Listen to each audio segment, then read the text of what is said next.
Played in his last game as a Miami Dolphin after Dolphins general manager Chris Grier said it's in the best interest for all parties to move forward separately. Meanwhile, the GM says he doesn't want to trade wide receiver Tyreek Hill unless 2 first-round picks are on the table. All right, Lewis, would it be a mistake to move on from either Ramsey or Hill for the Dolphins?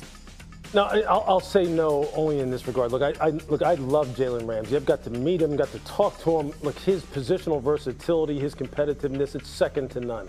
It's second to none. And Tyreek, the same way. His production on the football field is second to none. We know what kind of game breaker this young man is. This usually goes far beyond, though, what you feel as though their value on the football field is. This seems to be something that has to do with whether or not these players are happy in their present situation, whether or not they are having a positive impact on the other people in the organization, at their current time, and whether or not, you believe as a general manager and as a team builder, it's just better to get their presence moved on to some other football team because it's not having the kind of positive impact that it needs to have at their present location. That's what this sounds like to me, because you can easily make the argument that these guys are still very, very productive players that you can win a lot of football games with. This seems like a culture situation at this point in time. Lewis, will you stop it, bro? Come on, man. You're too connected. You know too much about football to just give us that answer. That's not good enough. You know what this is about. They don't believe they can rely on Tua Tagovailoa. Period. The health, I'm clearly not talking about his game. I'm talking about his health. Because if you believe that brother is going to be able to stay up, okay, and be behind center for you, why are you wanting to leave the Miami Dolphins? You're not wanting to leave. You're wanting to leave because guess what? You know that your season has fallen apart over the last couple of years because of his lack of availability for obvious reasons, and we all wish him nothing but the best. Come on, man. So you're saying that these two players in particular are saying, look, we may want to move on because we don't believe in Tua Tagovailoa? Is that what you're saying? I'm saying those two players don't believe in the durability. They don't believe that this is a guy that's going to last 17 games and being able to take. I'm just talking about from a health standpoint. I got you. We know how physical football is. I think that has a lot to do with it. Maybe we're saying the same thing. I just kind of framed it in a different way. Look, I'm framing it from Chris Grier's perspective. I'm saying it from Chris Grier's perspective. That's all. I'm saying, look, maybe we don't think these guys can still perform, but I just don't think that it's probably not the best idea maybe to keep them here at this point because they're just not going to give us the impact that we want for other reasons. Whatever those reasons are. We're saying the same thing, though, Stephen. And Tua is one of those reasons, and they're 0-2 in the playoffs with the two of them on the team. I mean, they lost to Kansas City, they lost to Buffalo. So, I mean, they're paying him a fortune, and they haven't won a playoff game. Yeah. So you might as well trade him. I don't have any problem with that. Now, the mistake they made is they gave Tua $212 million guaranteed. Yep. And he's not a $212 million quarterback for a variety of reasons. Health is one of them. Right. It's a major problem. Or Sanders at number 9. Someone else goes up and gets Jackson Dart at number 21. And Aaron Rodgers tells you know what? Upon further consideration, I've been in a dark room. I went on another one of my plant medicine trips, and I have made the decision. His words, not mine. I watched Enigma. I've decided I'm retiring. And that's it, huh? And now you're the Steelers. Now what? I mean, what?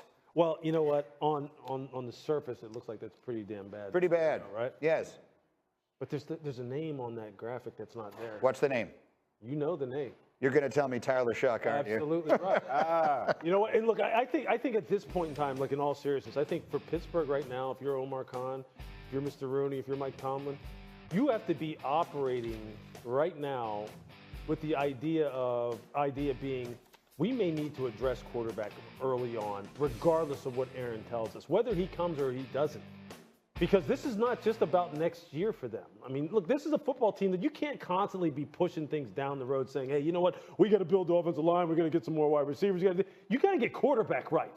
That's what you've got to do. They're not much different than what the Giants are in terms of, like, ownership has to be looking at them going, hey, look, man, we got to make sure that we have this position sewed up. Because since Ben left, we kind of been like spinning in the wind with this position right here.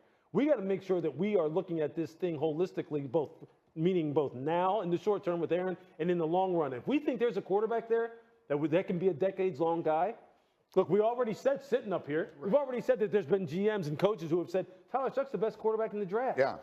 Who knows what Arthur Smith thinks about him yet? We don't know what Mike Tomlin thinks about him. He was one of their early guys who they brought in for a top 30 visit. We do know that. Yep. So that's what I'm saying. That looks like a pretty bad scenario, but I don't think all hope is lost if that happens. He plays in the conference that you cover for us, the ACC. How good is Tyler Shuck? He's extremely good. I love his arm strength. I love his ability to throw with different arm angles. I felt like he came into that Louisville offense and really kind of grabbed the bull by the horn, so to speak, because I got a lot of respect for the Brown brothers. They do a great job of developing quarterbacks at the college level, but also as the season went on, this guy could stretch the football down the field. That's what Pittsburgh needs. When you got DK Metcalf and Pickens on the other side, you need somebody that can literally stretch the football down the field. So he will bring that to that offense. Personally, though, you go with a veteran here if you're Pittsburgh. Pittsburgh already has a playoff-ready roster.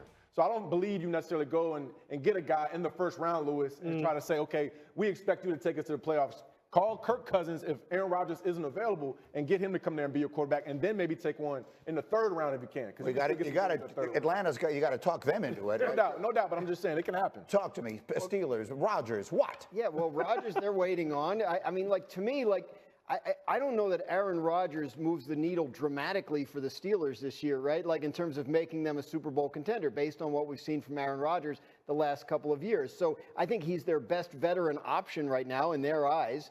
And it would be great for them if he signed because that's their plan A.